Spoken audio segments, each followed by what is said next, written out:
اللہ کے پاک کلام قرآن مجید میں یہ 8واں پارہ ہے اور 6واں رکوع ہے، جبکہ سورہ انعام اور سورہ انعام کی آیت نمبر 151 سے 154 تک 3 آیات ہیں۔ 3 آیات ہیں جو آج کے ہمارے موضوع کا حصہ رہیں گی۔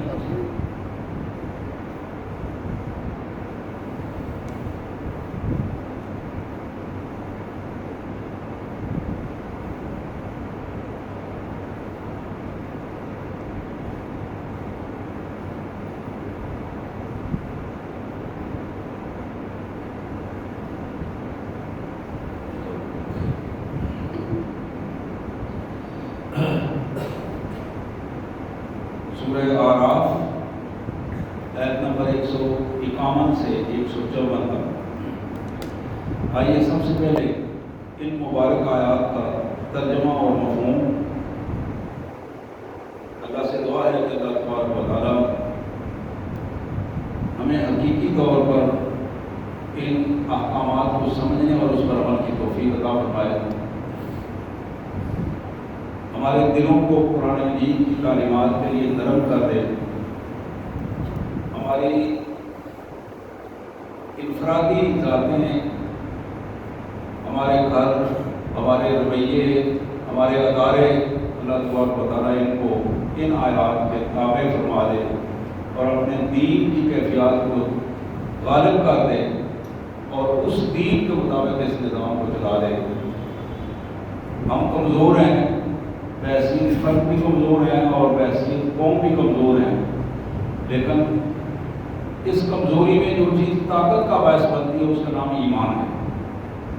ایمان کمزور فرد کو اٹھا دیتا ہے، ایمان کمزور قوموں کو اٹھا کر دنیا کی طاقتور ترین قومیں بنا دیتا ہے۔ تو یہ ایمان ہی ہے۔ اس ایمان کو حاصل کرنے کے لیے آئیے اللہ تبارک و تعالیٰ کے یہ احکامات، اللہ کے مبارک نام سے بڑا مہربان، بہت زیادہ رحم کرنے والا ہے۔ قل، میرے رسول، میرا یہ پیغام میرے بندوں تک پہنچاؤ، میرے بندوں کو یہ بتاؤ کہ تمہارا رب یہ چاہتا ہے، تمہارے رب کا یہ حکم ہے۔ تعالوا اتل ما حرم علیکم ما حرم ربکم علیکم الا تشرکوا به شیئا۔ ہمارا رب یہ چاہتا ہے، رسول صلی اللہ علیہ وسلم کے ذریعے رب نے یہ پیغام ہمیں پہنچایا ہے، مجھے بھی آپ سب کو۔ تو میرے رسول ان کو بتاؤ کہ آؤ میں تمہیں پڑھ کر سناؤں تمہارے پروردگار نے تمہارے لیے کون کون سی چیزیں حرام قرار دی، حرام ہیں تم ان کے قریب بھی نہ پڑھو۔ ان حرام چیزوں کے حوالے سے، نظریات کے حوالے سے سوچ بھی نہ بناؤ، اپنے آپ کو محفوظ رکھو اور اپنی حفاظت کرنے کی کوشش کرو۔ ان میں سب سے پہلی چیز یہ ہے کہ اللہ تشرکوا به شیئا، اپنے پروردگار کے ساتھ ذرہ برابر بھی کسی دوسرے کو شریک نہ ٹھہراؤ، اپنے رب کے ساتھ ذرہ برابر بھی کسی دوسرے کو شریک نہ بناؤ۔ یہ پہلا حرام کام ہے کہ بندہ اپنے رب کے بارے میں یہ سوچ رکھے کہ جو کچھ رب کر سکتا ہے بندے بھی اس کے انداز میں ہو سکتا ہے، بندوں سے بھی کوئی کام اس نہ ہو سکتا ہے۔ رب کی صفات میں، رب کی ذات میں، رب کے حقوق میں اس کی مخلوقات میں سے کسی کو اس کے برابر نہ لے دو۔ وبالوالدین احسانا، دوسری بات جو اللہ وحدہ لا شریک چاہتے ہیں، میرا اور آپ کا رب چاہتا ہے کہ والدین کے ساتھ ہمیشہ حسن سلوک کا رویہ رہنا چاہیے، ہمیشہ حسن سلوک کا رہنا چاہیے۔ والدین کی طرف سے زیادتی بھی ہو جائے تو پھر بھی رویے میں تبدیلی نہ ہو، رویے میں ریکویسٹ کی جا سکتی ہے، درخواست کی جا سکتی ہے، ادب آداب کے ساتھ معاملہ سمجھایا جا سکتا ہے۔ بدتمیزی کا رویہ اللہ کو برداشت نہیں، والدین کے ساتھ اللہ بد اخلاقی کا رویہ اللہ تبارک و تعالیٰ والدین کا رویہ جس طرح بھی ہوگا وہ ان سے پوچھا جائے گا، لیکن اولاد کے لیے لازم ہے وبالوالدین احسانا کہ اپنے والدین کے ساتھ حسن سلوک کا رویہ ہو، ایک قدم آگے بڑھ کر ان کے ساتھ حسن سلوک ہو۔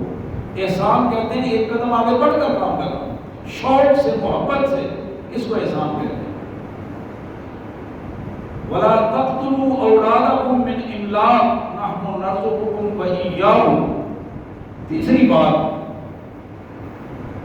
اور یہ والدین کے لیے، پہلی بات تھی اولاد کے لیے، یہ تیسری بات والدین کے لیے کہ تم اپنی اولاد کے حقوق ادا کرو، رزق کے ڈر سے، تربیت کے ڈر سے انہیں مت مارو، قتل نہ کرو، مت مارو ان کو، تمہیں بھی ہم نے پالا ہے اور ان کو بھی ہم ہی پالنے والے ہیں۔ نحن نرزقکم وإیاہم، رزق تمہیں بھی ہم نے دیا ہے، پالا تمہیں بھی ہم نے ہے، ان کی پرورش بھی ہم ہی کریں گے۔ یہ ذہن سے یہ خناس نکال دو کہ ربوبیت تمہارے ذمہ ہے، پال تم رہے ہو، یہ تو مالک کی مرضی ہے کہ اسے تم نے اس کا ذریعہ بنا دیا ہے، ورنہ حکم اسی کا چلتا ہے، رزق اس کا ہے، خزانے اس کے ہیں۔ نحن نرزقکم وإیاہم، تمہیں بھی ہم نے رزق دیا ہے، تمہیں بھی ہم نے پالا ہے اور ان کو بھی ہم ہی پالیں گے۔ چوتھی بات جو اللہ تعالیٰ نے حرام باتوں میں چوتھی بات بتائی، وَلَا تَقْرَبُوا الْفَوَاحِشَ مَا ظَهَرَ مِنْهَا وَمَا بَطَنَ، بے حیائی کی سوچ، بے حیائی کا کام، بے حیائی کا عمل، وَلَا تَقْرَبُوا، ایک ہے کام نہ کرو، ایک ہے وَلَا تَقْرَبُوا، اس کے قریب بھی نہ بھٹکو، دور ہو کے گزرو تاکہ تم پر غلاظت کے چیٹے نہ پڑے۔ بے حیائی کی گفتگو بھی نہ کرو اور نہ سنو بھی نہیں، اپنے آپ کی اپنی حفاظت کرو۔ وَلَا تَقْرَبُوا الْفَوَاحِشَ، فحش باتیں، بے حیائی کی باتیں، گندی باتیں، گندی سوچ، اس کے قریب بھی نہ جاؤ۔ وَلَا تَقْرَبُوا، اور پھر اس کی تھوڑی سی تفصیل بھی آگے بیان کی، مَا ظَهَرَ مِنْهَا وَمَا بَطَنَ، یہ بے حیائی کھلی کھلی بے حیائی سامنے والی ہو یا چھپی ہوئی بے حیائی ہو۔ بے حیائی تم کمرے کے اندر کر رہے ہو یا میدان میں، کھلے میدان میں کر رہے ہو، کوئی دیکھ رہا ہے یا نہیں دیکھ رہا، وَلَا تَقْرَبُوا، تمہیں اس کے قریب نہیں، تمہیں اس سے بچنا ہے، دور ہو کے گزرنا ہے تاکہ اس کے چھینٹے بھی بے حیائی کے تمہارے اوپر نہ پڑے، کوئی انگلی نہ اٹھا سکے تمہارے بارے میں۔ پہلی بات تھی شرک، دوسری بات تھی والدین کا احترام، تیسری بات تھی اولاد کے حقوق، اور چوتھی بات زنا، بدکاری، فحش، بے حیائی کی باتوں سے بچنا۔ پانچویں بات، وَلَا تَقْتُلُوا النَّفْسَ الَّتِي حَرَّمَ اللَّهُ إِلَّا بِالْحَقِّ،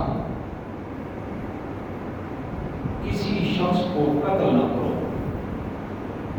اللہ نے جس کو پیدا کیا ہے، مخلوقات اللہ کی ہیں، اللہ کی مخلوق میں سے کسی انسان کا قتل بہت بڑا جرم ہے۔ ہاں، جو شخص الا بالحق، جو شخص خود اپنے اوپر قتل کا حق بنا لیتا ہے، دوسرے کو قتل کر دیتا ہے تو اس کے بدلے میں ظاہر ہے عدالت فیصلہ کرے گی اور ثابت ہو گیا تو اس کو پھانسی کی سزا ہوگی۔ اسی طرح اگر وہ کافر ہے اور جہاد میں آ جاتا ہے، سامنے آ جاتا ہے تو جہاد میں وہ قتل ہوگا۔ اسی طرح اگر وہ شادی شدہ ہے اور شادی شدہ ہو کر بے حیائی زناکاری کا مرتکب ہوتا ہے اسے پتھر مار مار کر مار دیا جائے گا، وہ قتل تو ہوگا، اس لیے کہ اس نے اپنے آپ کو ثابت کر دیا کہ اس قابل ہے کہ اسے قتل کرو الا بالحق۔ یہ 5 باتیں رب نے بتائی اور پھر فرمایا ذالکم وصاکم بہ لعلکم تعقلون۔ یہ 5 باتیں اللہ نے فرمایا ہم نے تمہیں بتائی ہیں میرے رسول میرے بندوں کو بتاؤ، یہ تمہیں اس لیے بتائی ہیں عقل سے کام لو، عقل سے کام لو، شعور کو استعمال کرو۔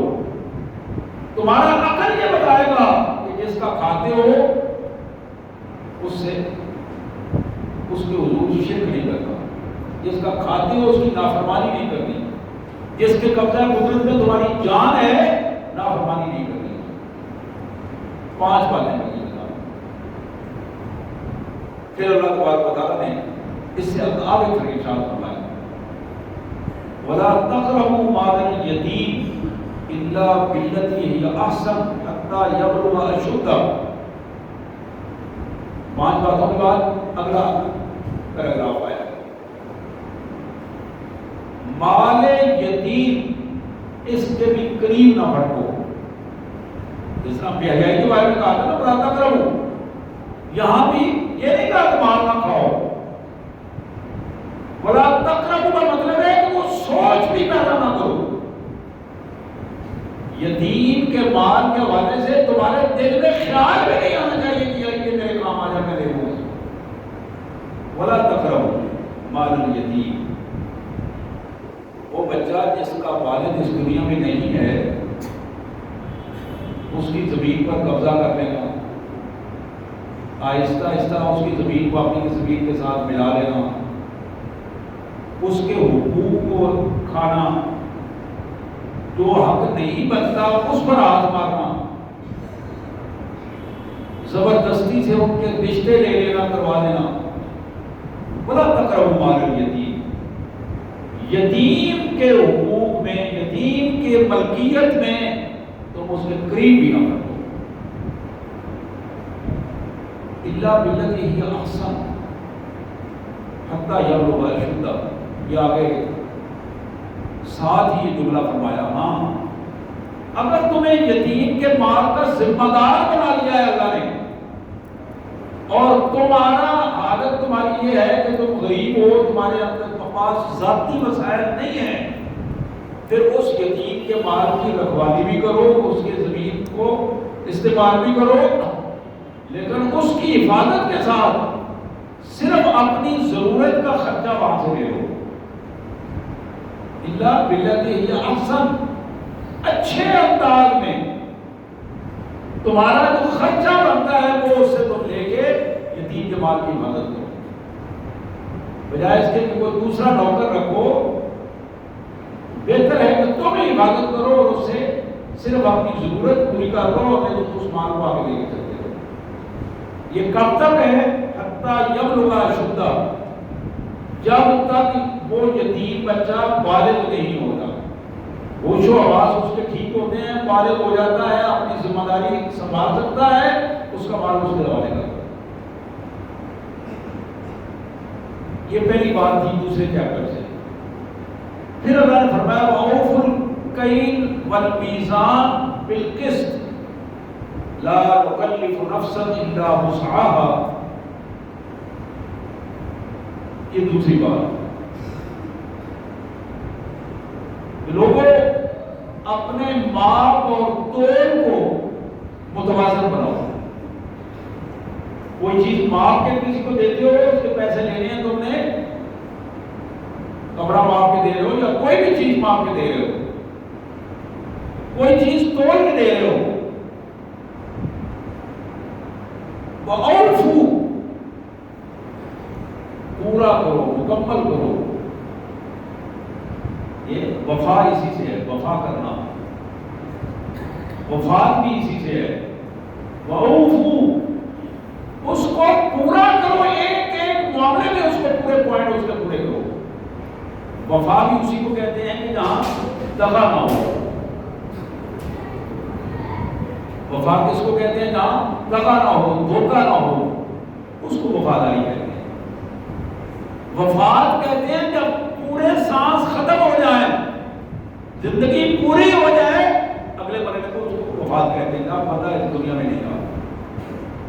وَأَوْفُوا، پورا کرو۔ کیا پورا کرو؟ وَأَوْفُوا الْكَيْلَ وَالْمِيزَانَ، کسی کو اگر ماپ کے کوئی چیز دینی ہے پوری دو، توڑ کے دینی ہے پوری دو۔ وہ پرانے دور میں ٹوپے اور پڑوپیاں ہوتی تھی، گندم ماپ کے دیتے تھے لوگ، تو کچھ لوگ لیتے وقت اس کی پیچھے نکالتے تھے، ٹوپا کا اوپر ڈال کے لینے، دیتے وقت برابر کر کے دیتے تھے۔ یہ ہے وہ بات جو قرآن نے کہی ہے کہ جس طرح تم خود دینا چاہتے ہو نا، اسی طرح دوسرے کے ساتھ رویہ رکھو۔ اگر خود تم اوپر سے ٹیشیاں نکال کے دیتے ہو تو پھر ٹیشیاں نکال کے لو، لیکن اپنے وقت اگر تم برابر کر کے دیتے ہو تو پھر برابر کر کے لو۔ ان رویوں کو درست کر لو۔ اسی طرح فرمایا والمیزان، جو تمہاری ترکڑی ہے، ترازو ہے، میزان ہے، اس کنڈے کو درست رکھو۔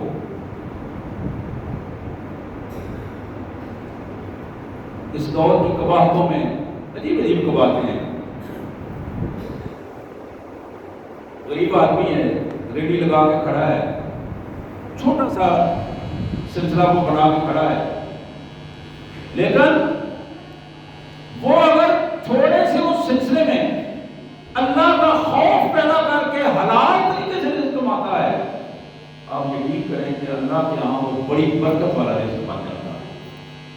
لیکن وہیں اگر وہ دھوکہ دیتا ہے، سودا لینے والے کو دھوکہ دیتا ہے، اس کو تکلیف ہوتی ہے، گھر جا کے وہ دیکھتا ہے کہ میں نے یہاں سے سیب لیے تھے صاف ستھرے دیکھ کر، اور اس میں تو 3-4 دانے ایسے آ گئے جو سارے داغدار ہیں۔ اور وہ اس ڈالنے والے نے، اس کو پتا تھا اسے جان بوجھ کے ڈالے تھے، اور یہ اللہ کی معافی نہیں ہوگی۔ اس لیے معافی نہیں ہوگی کہ وہاں یہ بندہ غریب تھا تو اس نے یہ جرم کیا تو معافی ہوگی، نہیں۔ جرم ہے، چاہے وہ غریب کرے گا چاہے بڑا کرے گا۔ اسی طرح چیزوں کو ماپ توڑ کے ساتھ کم دینا، لیتے وقت زیادہ لینا، ان جرائم کو اللہ تعالیٰ نے بہت بڑا جرم قرار دیا، بہت بڑا جرم۔ آج یہ پرانی قومیں اس لیے تباہ ہوئی تھی، آپ قرآن مجید پڑھیں گے آپ کو سمجھ آئے گی، پتہ چلے گا کہ قوم شعیب کی تباہی کی وجہ یہ تھی کہ وہ منڈی تھی، انٹرنیشنل منڈی تھی، جس میں ماپ تول کو درست نہیں رکھا جاتا۔ آج جو کوئی کھیل کھیلا جا رہا ہے کسانوں کے ساتھ، وہ یہی کھیل ہے، مافیاز بنے ہوئے ہیں اور یہ کھیل کھیل رہے ہیں وقت کے ساتھ ساتھ،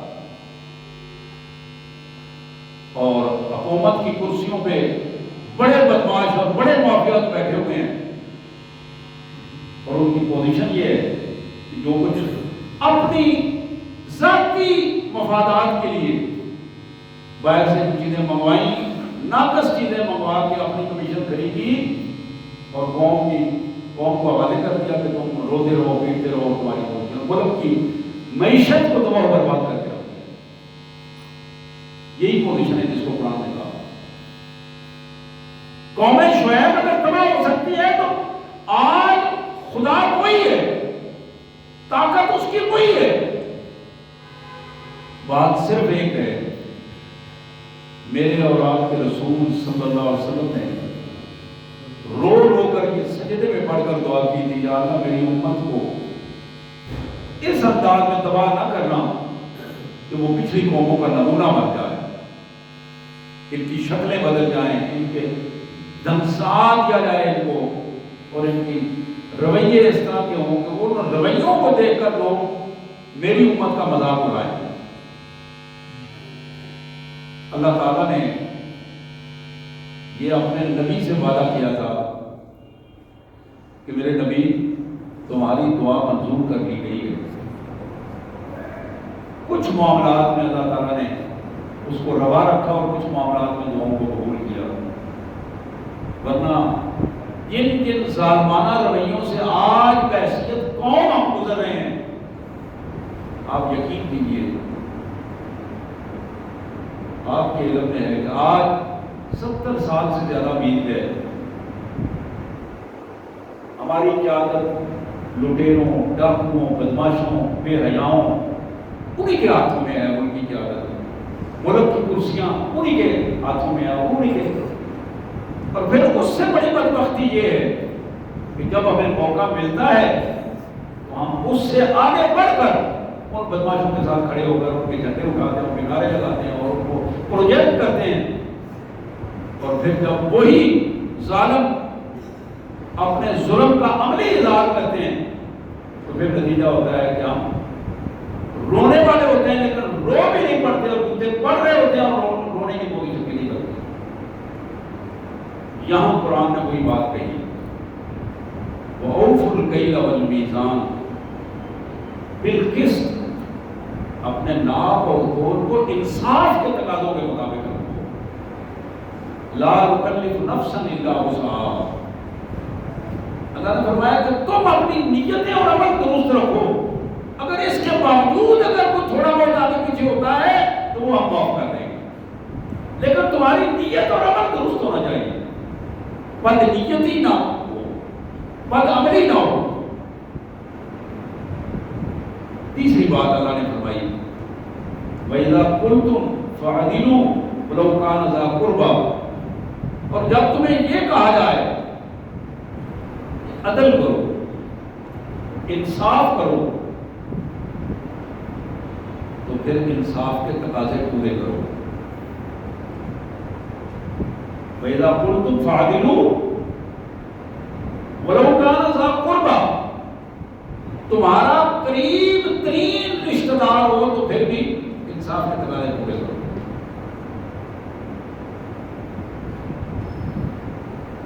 تمہاری بیوی اس کے خلاف کیس آ جائے تو پھر بھی انصاف کے تقاضے پورے کرو۔ تمہارے بچوں کے خلاف کیس آ جائے تو پھر بھی انصاف کے تقاضے پورے کرو۔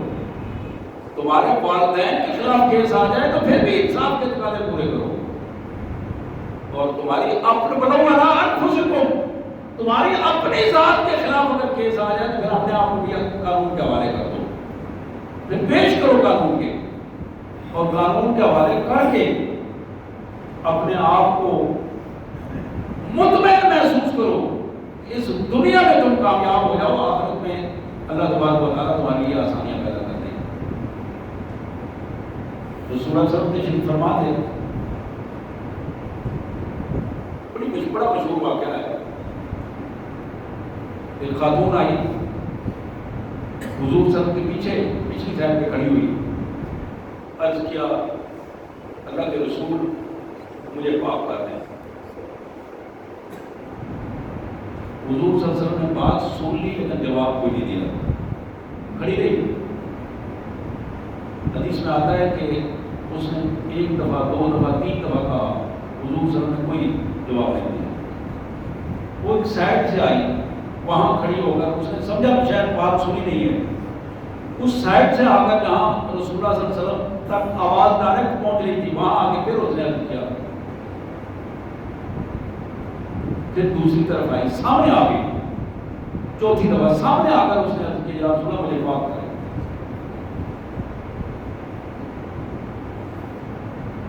اب ذرا غور کیجیے، یہ کیا چیز ہے جو اندر سے اتنا مجبور ہو گیا بندہ، گناہ کر کے اتنا مجبور ہو گیا بندہ، بار بار وہ اس کا تقاضا کر رہا ہے کہ اس دنیا میں مجھے پاک کیا جائے تاکہ میں آخرت کے عذاب سے بچ سکوں، دنیا میں مجھے پاک کیا جائے۔ آج ہم کیا کہتے ہیں، دنیا میں عیاشی کا ہم آگے دیکھیں گے کیا ہوگا، ہمیں اندازہ نہیں ہے کہ آگے کی بات کیا ہے، بلکہ بدتمیزی کی انتہا ہوتی ہے۔ اے جان بیٹھا اگلا کس بیٹھا، یہ بدتمیزی کی اور کفر کی، شرک کی انتہا ہے کہ بندہ یہاں تک پہنچ جائے کہ وہ آخرت کا انکار کر دے، آخرت کا انکار کر دے۔ اللہ سے ملاقات کا انکار کر دیں۔ حضور صلی اللہ علیہ وسلم نے اس خاتون سے پوچھا کہ کیا ہوا؟ اس نے اپنی داستان بتائی کہ مجھ سے یہ جرم ہو گیا، بدکاری ہو گئی، جرم ثابت ہو گیا۔ اور اس نے بتایا کہ میرے پیٹ میں بچہ ہے۔ آپ نے فرمایا واپس چلی جاؤ، جب یہ بچہ پیدا ہوگا پھر آنا۔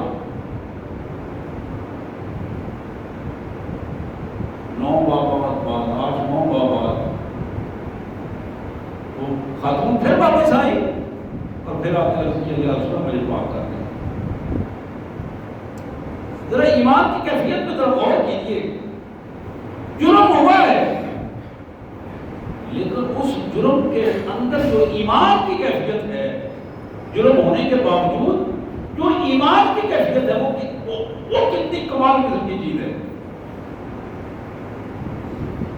8-9 ماہ بعد شیطان مسلسل اس پر حملے کر رہا تھا، مسلسل اسے کہہ رہا تھا کہ مت جاؤ۔ بات بھول گئی ہوگی، ادھر ادھر ہو گیا سلسلہ۔ شیطان تو یہی سمجھاتا ہے نا ہمیں، کیا ہو گیا دنیا ساری کر رہی ہے تم بھی کر گئے کیا ہو گیا؟ نہیں، انہیں نمناک آنکھوں سے شرمندگی کے ساتھ پھر آ گیا کہ یا خدا مجھے معاف کر دے۔ اس پوزیشن میں کہ اس کے پاس بچہ موجود تھا ہاتھوں میں، آپ نے فرمایا کہ واپس چلے جاؤ۔ جب یہ بچہ اس پوزیشن میں آئے کہ یہ اپنا کھانا خود کھا رہا ہو تو پھر آنا، یعنی 1.5 سال کا اور وقفہ دے دیا۔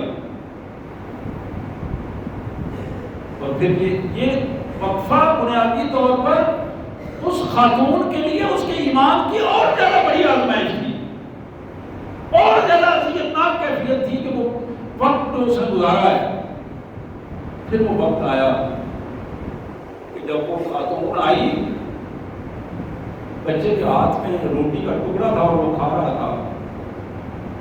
رسول اللہ صلی اللہ علیہ وسلم نے اس بچے کو اس کے وارثوں کے حوالے کیا اور صحابہ کو حکم دیا کہ جاؤ اس کو لے جاؤ اور اس کو سنسار کرو۔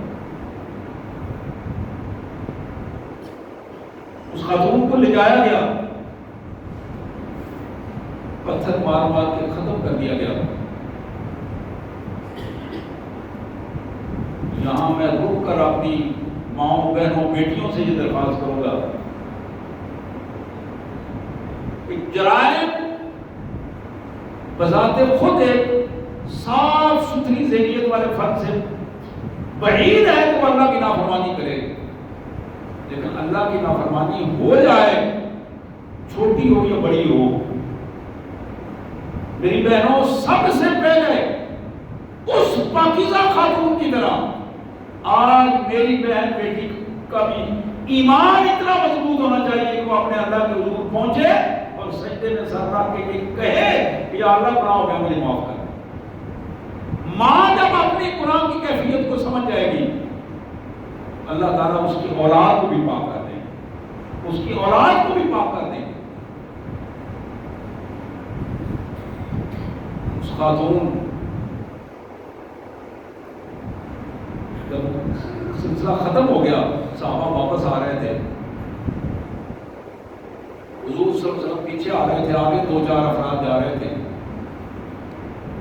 ان میں سے ایک نے یہ کہا یہ کتنی گندی عورت تھی، اس کے خط اس کا خون بھی گندا تھا، میرے کپڑوں پر بھی اس کا خون لگ گیا ہے اور میرے کپڑے بھی ناپاک ہو گئے ہیں۔ لوگ تبصرے کرتے ہیں نا جب واپسی پہ آ رہے ہیں اور آپس میں باتیں کر رہے ہوتے ہیں اور تبصرے کر رہے ہوتے ہیں، اور بعض تبصروں کا اندازہ ہی نہیں ہوتا کہ کتنی زہریلی بات منہ سے نکل رہی ہے۔ اور یہ بات جب رسول اللہ صلی اللہ علیہ وسلم نے سنی، آپ نے ان کو روک لیا اور وہ الفاظ سونے کے پانی سے لکھنے والے الفاظ ہیں جو میرے آقا صلی اللہ علیہ وسلم نے فرمائے۔ آپ نے فرمایا تم کیا جانو، خدا کی قسم اس اللہ کی بندی نے وہ سچی توبہ کی ہے، وہ سچی توبہ کی ہے کہ فلاں قبیلہ جس کے پاس سے زیادہ بکریاں تھیں، اس کے بکریوں کے بالوں کے برابر بھی اگر کسی کے گناہ ہو تو اس سے بھی زیادہ توبہ، سچی توبہ اس نے کی ہے، اتنے گناہوں کو معاف کر دیا جائے، بکریوں کے بالوں کے برابر گناہ ہو اور اللہ معاف کر دے، ان سے بھی زیادہ سچی اور اچھی توبہ جو ہے وہ اس خاتون کی توبہ ہے۔ میرے پیارے بھائیوں، یہ وہ کیفیت ہے جس کو قرآن نے کہا کہ لوگوں جب بات انصاف کی ہو، فیصلہ تمہارے پاس آ جائے۔ آج ہمارا یہ بھی ایک بہت بڑا مسئلہ بن گیا ہے، قومیں جب عدل و انصاف سے عاری ہو جاتی ہیں تو پھر تباہی اور ذلت اور رسوائی کی پوزیشن بن جاتی ہے، پھر قوموں کے لیے اس ذلت اور رسوائی سے نکلنا مشکل ہو جاتا ہے۔ جس قوم کی عدلیہ، قوم کے انصاف کرنے والے لوگ جو کرسیوں میں بیٹھے ہیں، لاکھوں روپے کی برآمد لے رہے ہیں ریٹائرمنٹ ہونے کے بعد بھی، بلکہ اگر اس کو لاکھوں کو کروڑوں میں کہہ دیا جائے تو وہ سے بھی زیادہ بنتی ہے، وہاں بیٹھ کر اگر عوام الناس میں کوئی یہ کہے، سوچ یہ بن جائے کہ لوگوں وکیل کرنے کی بجائے جج کو خرید لیا جائے تو یہ زیادہ آسان ہے، یہ سوچ بن جائے، رشوت کی اور بدکاری اور بدنمائی کی یہ سوچ بن جائے کہ جہاں جج خریدے جائیں، عدالتیں خریدی جائیں، قوم کے اہم ترین مسائل کو اپنے ذاتی مفادات کے لیے اڑا دیا جائے، آپ اندازہ کر سکتے ہیں کہ اس قوم کی حالت کیا ہوگی؟ سالہ سال تک لوگوں کے کیسز پڑے ہوئے ہیں، لیکن عدلیہ میں بیٹھے ہوئے ہیں، بے پرواہ ہے اس بات سے، اور پھر وہ آپس میں ایک دوسرے کے ساتھ نکتہ رسی کی باتیں کرتے اور کراتے رہتے ہیں۔ وَإِذَا قُلْتُمْ فَاعْدِلُوا وَلَوْ كَانَ ذَا قُرْبَىٰ، لوگوں جب تمہیں عدل و انصاف کی کرسی پہ بٹھا دیا جائے، تم سے عدل اور انصاف کا تقاضا کیا جائے تو پھر اس عدل و انصاف کو پورا کرو، چاہے تمہارے کسی قریبی رشتہ دار کے حوالے سے ہو یا تمہاری اپنی ذات کے حوالے سے ہو۔ وَبِعَهْدِ اللَّهِ أَوْفُوا وَبِعَهْدِ اللَّهِ أَوْفُوا، اللہ کے ساتھ جو تم نے وعدہ کیا ہے، اللہ کے